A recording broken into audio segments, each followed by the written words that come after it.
this is possible, and it could go in your heart and you die. Good luck. So we're going to mount this magnet on your chest that keeps it from entering your heart. A bone magnet. Gentlemen, let's broaden our minds. Are they in the proper approach pattern for today? Negative. All weapons! Now!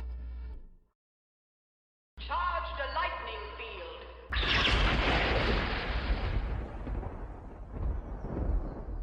That's Bone Magnet is one of my favorite underground Guillermo del Toro movies. So don't think the cult film is dead. I think they are just evolving. And I would like to bring some examples of stuff from the past 10 years that is either in a cult status already or will become a cult film that will be talked about and appreciated for decades to come. Sound good? I guess. To help me on this journey of finding the current and next cult movies, I scoured the internet. I looked at various message boards, many articles, pages and pages combing through, and I took all of the different suggestions, what people had thought of what current cult movies have come out, and I collated them all. I looked to see what films made multiple lists multiple times. I looked at Letterboxd and IMDb to kind of look for popularity, because I think to have a cult film, it has to be popular but not too popular. And I can give examples on that. I rated them on how many people had seen and given a film a rating. I looked at the IMDb popularity score. Now, this can fluctuate on like searches on IMDb and different metrics, but essentially it's like how popular a film is currently. I also looked at how much money that it made. Now, again, you can't have something that was a big box office film that just doesn't gain an audience and does, but I think it's a little more difficult. And for the purposes of this discussion, if it made a ton of money and a lot of people saw it, I think it's kind of a little bit disqualifying for making my top 10 or 15. Sure. I came up with about 130 films that people had suggested.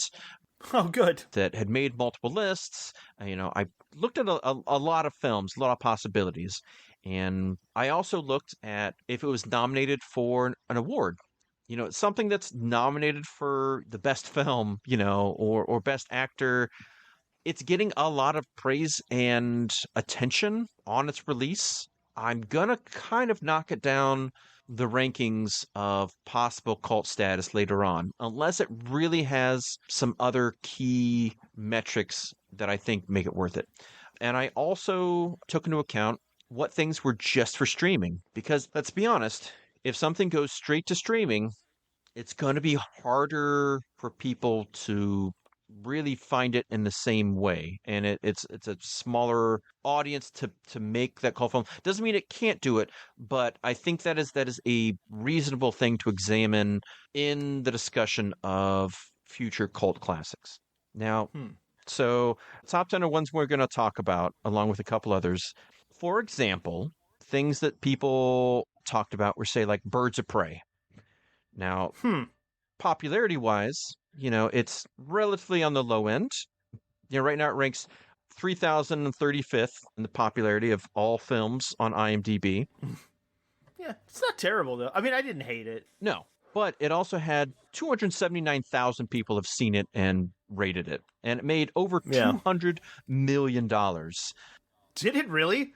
Yeah, it made $205 million.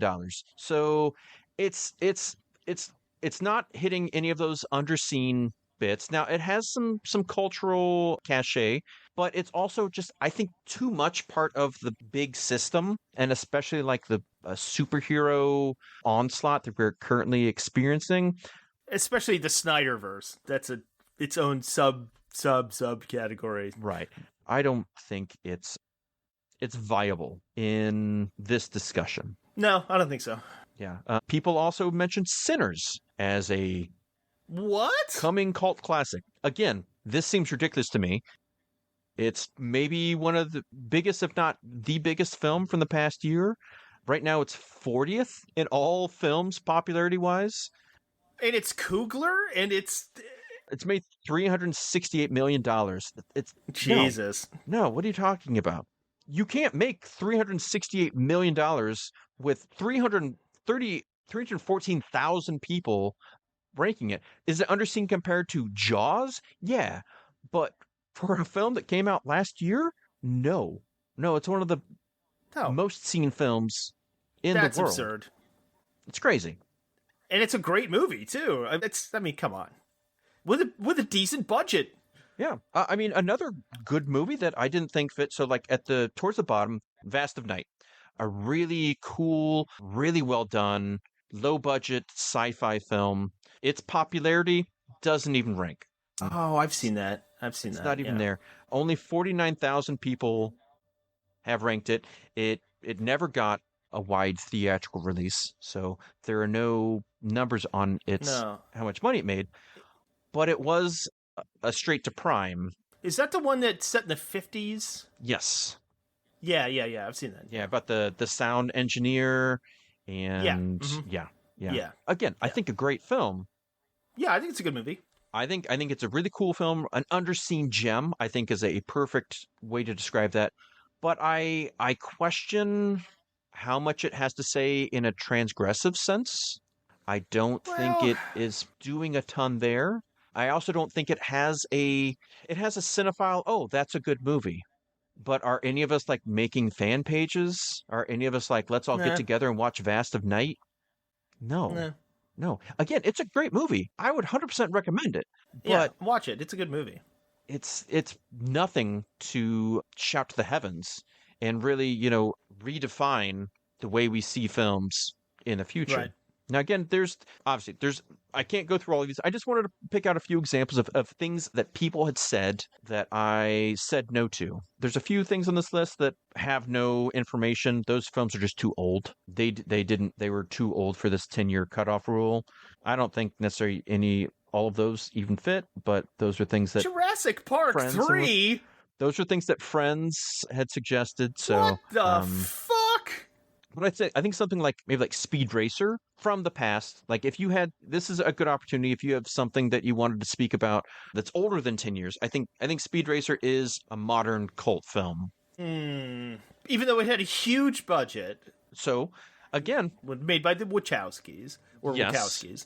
But was a total flop, completely, I think, unappreciated at its time, and has developed through its unique blend of interesting visual storytelling. Well, that's the way to put it. I mean, it really kind of did some things, especially visually, that would become popular and built upon decades later. I don't like the film. No. There has been a reappraisal of it, and there are big-time fans of this that get it shown in repertoire screenings and really love it.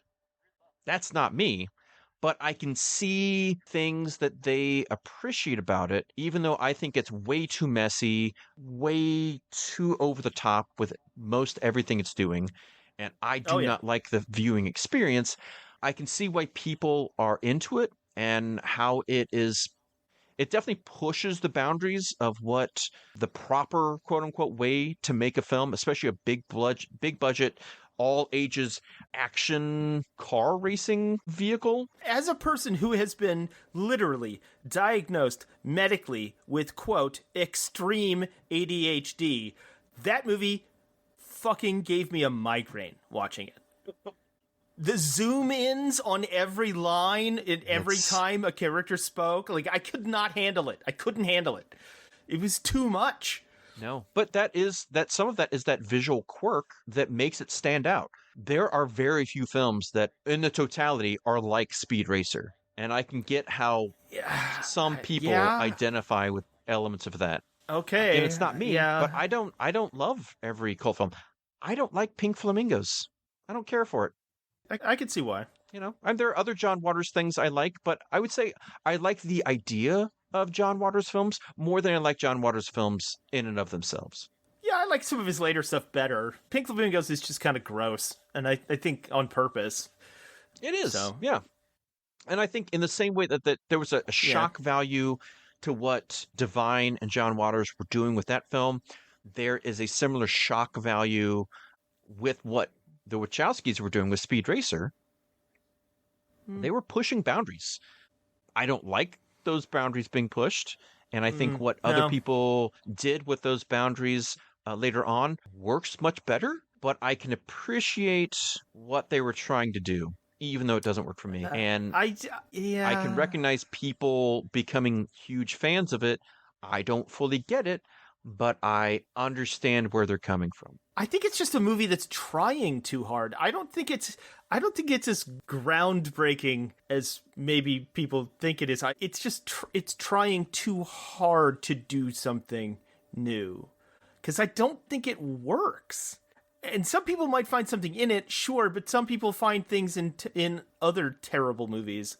But I don't see why that one, of all of their films, that one gets a cult following. I mean, I think I'd agree with you, but it has developed this fan base that loves it and has, I think, I guess, over the years, I think we can all see that it has shifted the way people look at that film, and modern mainstream critical appraisal of that film, because of the cult fan base around it, has influenced the way people see it today. It's the same way. Well, okay, well, before you move on, isn't it interesting to think about the reason that movie gets made?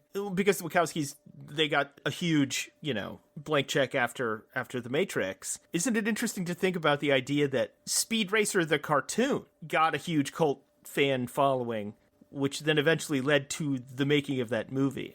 Because Speed Racer was an extremely niche cartoon. Even for cartoons in that era was extremely niche. And so the fact that it created enough of a following to have them make that movie, it's just kind of an irony, really. It's kind of it's cult on cult violence, really. Cult on cult violence. A lot of these films, they are poorly regarded, and over the years, due to cult appreciation, can completely turn the idea of those films on their head. So, just for example, Showgirls. Yeah. Paul Verhoeven's, especially at the time, extremely poorly regarded expose on, exotic dancers and exploitation of women in general. It's weird. Look, it was, it lost tens of millions of dollars. It won 7 Razzies. Yeah. It was the first NC-17 movie. Yeah. A lot of people called it the masterpiece of shit back in 1995. Yeah. But in 2012, the critics of Slant Magazine selected Showgirls as the 14th best film of the 1990s, a few spots above Heat and one notch below Pulp Fiction. What? It's not a good movie. We love Paul Verhoeven. His whole thing is satire, metaphor. And he, I think, brilliantly does those things in a lot of his films. I think one of his most underrated is Starship Troopers, which, kind of bombed in the box office. But Showgirls? The commentary is there. It's just not a good movie. I think this is an example of how the cult fan bases behind these films develop, grow, and nurture ideas about the film that can replace the way we look at the film years down the line. I think, people aren't looking at as much the silliness or the gratuity. They're looking at the daringness of it, the subversiveness of it, the satirical nature of the film, which is why you're looking at these cult films and what could be, Another one I think that fits that in a completely different genre is the 2021 film The Empty Man. Now, I think this is one of those old-timey horror cult films. And a big reason for this is that it had a super minimal run, didn't make a ton of money, not a ton of people saw it, and then you couldn't get it. It wasn't streaming. It wasn't on DVD. It had a small DVD print run and it went out of print. You could not see it. And so it was just through murmurs, people like passing, like, hey, have you seen this movie, The Empty Man? It's real weird and it's really good, but it's you can't you gotta check it out. I got this pirated copy. No shit. And if you say no shit, he'll hang out while you screen it. At this point, it is widely streaming again. It's much more available, but it is a very unique, kind of more of an existential Lovecraftian horror. Not something that generally plays well to like big box office, but in small settings, really like pouring over the film. I mean, I'd love to see it again. I've only seen it the once. And it's not a film like I adore, but I really like the ideas that it has and kind of the mystery behind the film. Because it's not about explaining or jump scares or like a lot of modern horror tropes. It just kind of subsumes you into this dark mystery and this foreboding Yeah, it's more existential. feel. Yeah. Where it's like it's one of like the few kind of more like cosmic horror films that I think works. It's based off a comic book, but that doesn't matter because I don't think it has a ton. You can experience both of those completely separately, and you don't need to have read the comic at all. But it is one of those I think that's slowly going to like really get a foothold in the horror zeitgeist for years to come. I think maybe the best of all of these that I want to discuss is I Saw the TV Glow. Yeah, interesting. For me, I think this is the best film of all of these. And I think it hits and ticks all of the boxes in a way that none of these other films had. I think it's still relatively obscure. Box office was minimal. Not a ton of people have seen it, but all of those who have seen it sing its praises. It's deeply entrenched in, unfortunately, what's still a transgressive experience, and that's of the LGBTQ lived experience. It's also firmly entwined with like the 80s, 90s cultural aspect. It has really weird sensibilities and unique visual styles, and it has an open heart that takes you in and moves you, where a lot of films don't really do nowadays. Well, and it's structured in a weird way. Yeah. The way that it's framed and the lens is looking at this experience and the nature that it's trying to metaphorically present, the nature of someone who doesn't feel as they should feel, they can't experience their lived self the way they need to. I think it's providing a voice for what unfortunately is like an underserved community. And I think it's doing it in an artistic lens that really heightens all of the horror and sadness that's present in there. And I think it's something that's going to last for a long time. And as Jane Schoenbrunn like does more films, this will be one of those that like really stands out as something special in their work. It was so visually stylized and such a really interesting like sci-fi adventure that the sci-fi part doesn't really matter, though it completely does. It's not structured in your classic sort of Hollywood narrative sense, but you're right in the way that the commentary it's making. It's also a visual feast. It's an incredible. It's almost like Mandy level visual like intake. Like it's almost like Tron like with its crazy neon and it's and also it's structured strangely in the way the narrative unfolds. I think it is going to be a classic. I remember the first time I watched it, I was like, wow, that was really, really interesting. I don't know if I like it. I don't know if I fully understand what they're saying off the bat, but I really want to watch it again. And I really want someone else to watch it with me. And so I pour over it again and again. And I'm like, oh, okay, yes, I get it. But it's so against the grain that I think it does have the makings of a cult classic for sure. Yes, very much so. I only did 9. I don't really feel like doing the rest because I just wanted to mention a couple others that are from my own personal experience that maybe you haven't seen that I just want to mention. One, in a similar way to I Saw the TV Glow, is The People's Joker. Yeah, I saw that mentioned a couple of times. which is especially in our modern comic book infused media landscape, it's taking those well trodden characters and devices and doing their own thing with them in their own weird way. And again, is all about the trans experience and finding oneself, but also by way of, this mix of like Harley Quinn and Joker and what that means with the sexual politics, who can be what, and who has the right to like use these culturally relevant other DC characters like the Penguin or the Riddler or Batman and making a narrative. It also has that underground quality. It has multiple filmmakers, multiple styles. Some of it's extremely amateurish, some of it's like an animated style. It's kind of running the gamut, but it's also quite good and quite entertaining. I think it's one of those that's when it finds an audience and really takes off, I think it might a classic of the time. Like at this current moment, only 2,000 people have rated it on IMDb. So it's extremely low, but I would suggest checking out Vera Drew's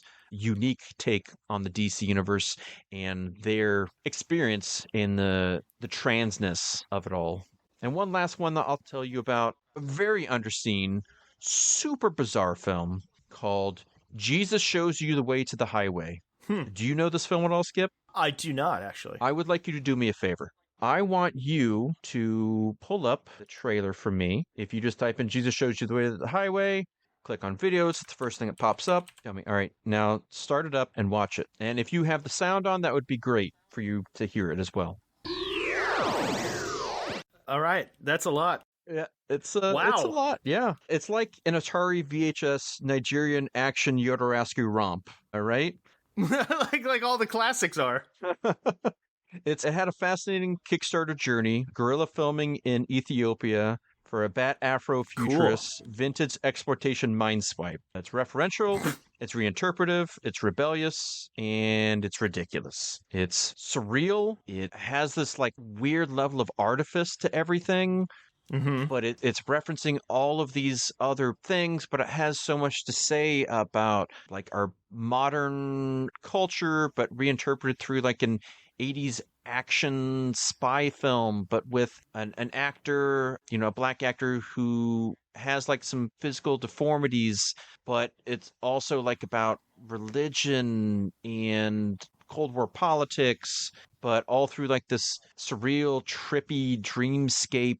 It's one of those like films that I can only imagine if I had seen it in college, I would have just like gone nuts for it. Right. It's absurdist, but like has this pointedly deep existential satire to the whole thing.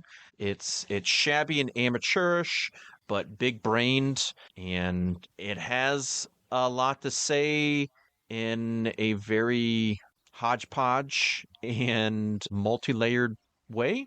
I don't know if it's actually ever going to find an audience the way it probably deserves, if only for its bizarre spectacle.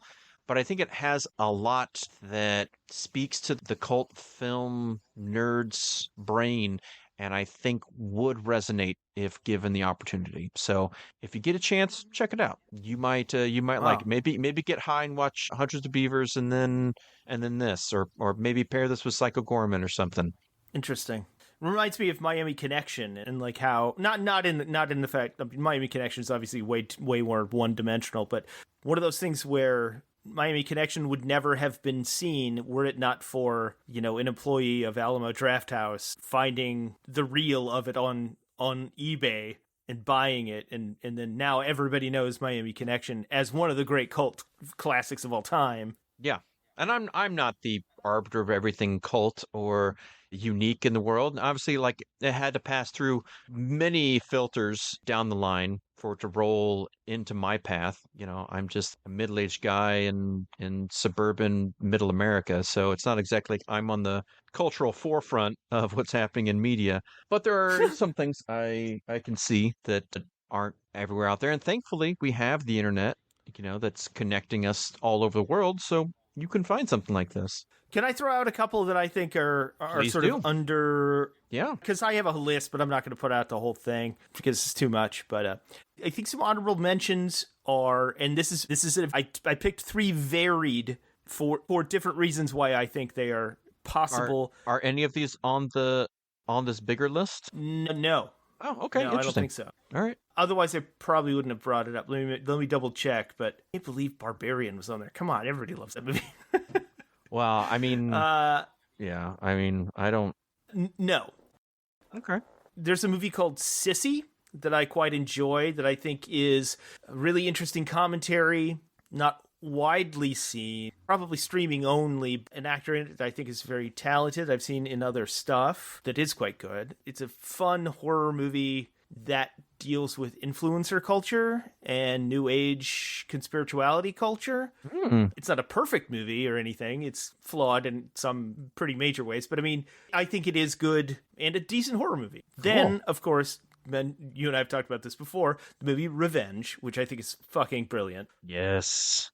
And it is well regarded, but only in small circles. Most people don't know of the film, but it is the ultimate female revenge movie. Well, it's up there with, Kill Bill or whatever, but I mean, it's one of the best I've ever seen, which is a very big genre, by the way. Yeah. This was a film that Coralie Fargeau did before she did The Substance. Yes. Which many more people know about. Such a good movie. Yes, now they kind of know her name, but Revenge it's such an easy rewatch too, even though it's hard to watch. It's so compelling and also satisfying that I kind of want to watch it like all the time. God, it's great. That naked standoff at the corner of the hallway. Oh man. The pacing is good, the tension is good, and though the subject matter at the beginning is hard to watch, kind of like a la, I Spit on Your Grave or Straw Dogs or, something in that vein, it's still easier to watch that, and the comeuppance is so much better that other than Kill Bill, I don't think there's any movie that rivals that in that genre at all. It's funny. I was just able to get that DVD just this past week. So nice. I can't wait to watch it again. And then the third one, I think, is it's an older film, but I think is, because we mentioned Rocky Horror, which is a tentpole, and we mentioned Big Lebowski, which I do think is also a tentpole. I think we have really slept on Hedwig and the Angry Inch. Yeah. It's breaking the 10-year rule, but I will allow it because I love it. And it came out not too long, if not around the same time as Big Lebowski. But granted, it's made in the mold of Rocky Horror, but it's a glam rock, introspective, queer musical that has a lot to say. And I think works really well, that I feel like people do put on performances of this, that they do put on showings of this. It is sort of in the same vein as Rocky Horror in its cult following, and for good reason. It's great. The soundtrack is brilliant. What is this? John David Mitchell? It's John Cameron Mitchell. John Cameron Mitchell. That's his name. Yeah. He also did another, I think, sort of cult underground movie that we could honorably mention called Short Bus, which is not seen very much because it's very sexually explicit, but also very good. I think Hedwig is another major column in this genre. And yes, it is older than the 10-year rule, but it is worth mentioning. If you haven't seen it, please watch it. It's my favorite musical. I love it. Really? I love it. More than once? Yes, but once also gets I can say favorite musicals because I feel like Hedwig is more of a musical than Once is a musical with music in. Do you know what I'm trying to say? Here, I'll help you. I think Hedwig is a rock opera. I think Once is a musical. Okay, a subtle musical. How about my favorite rock opera then? Then we don't have to have the debate. Sure. Yeah, because Tommy sucks. Uh, We really just have to come back to the Rocky Horror Picture Show, which is both ahead of its time in every possible way, defines this genre in every possible way, and also defies the genre in every possible way. It is the ultimate cult classic. I think it is the pivot point in which all cult classics revolve. I think you're 100% correct. No notes. We just have to throw it out there. Yeah. No, it's a we fact. have to accept it. It's a fact, yeah. But I didn't want to talk too much about that because everybody knows Rocky Horror, and it's like it is that pinnacle. So Yep. yeah, I don't know if we're gonna have Rocky Horrors in the future. I don't know if we'll have the same ability to do that, Yeah. but I have hope. I think there are films that are underseen, underserved, but are expressing things that are butting against the mainstream in politics, in society, in gender, in narrative, in form that Mm-hmm. really can find an audience and really mean something and become the new touchstones for generations down the line where, I Saw the TV Glow isn't a cult classics, it's just a classic. And it just maybe Hedwig is a similar or can be in the future. Yeah, and we didn't even really go much into documentaries like Grey Gardens or American Movie necessarily, or Yeah. I didn't do I avoided foreign films as well. Foreign films and animation. Yeah. It's no Mad God in here. Yeah, yeah. I mean, it was a possibility, but especially like for the foreign films, it's like just because we haven't seen it doesn't mean it isn't big somewhere else or isn't like culture relevant. sure. It feels disingenuous in a way to like put too much of those on the cult classic. I think you can have some of that's become cult classics in the West, but we don't need to add more ambiguity to this already amorphous topic. So I just kind of want to avoid some of those that, certain genres, certain types of films, again, animated documentaries, which already have more of a niche market in the first place. True.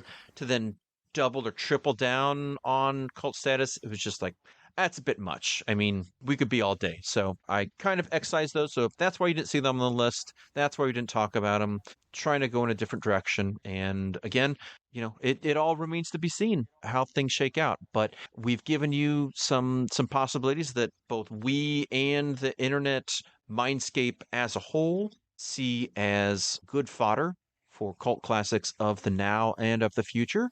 But if there's something you think we missed or something you're really interested in discussing with us, feel free to reach out. We'd love to hear from you. You can send us an email, hit us up on social media.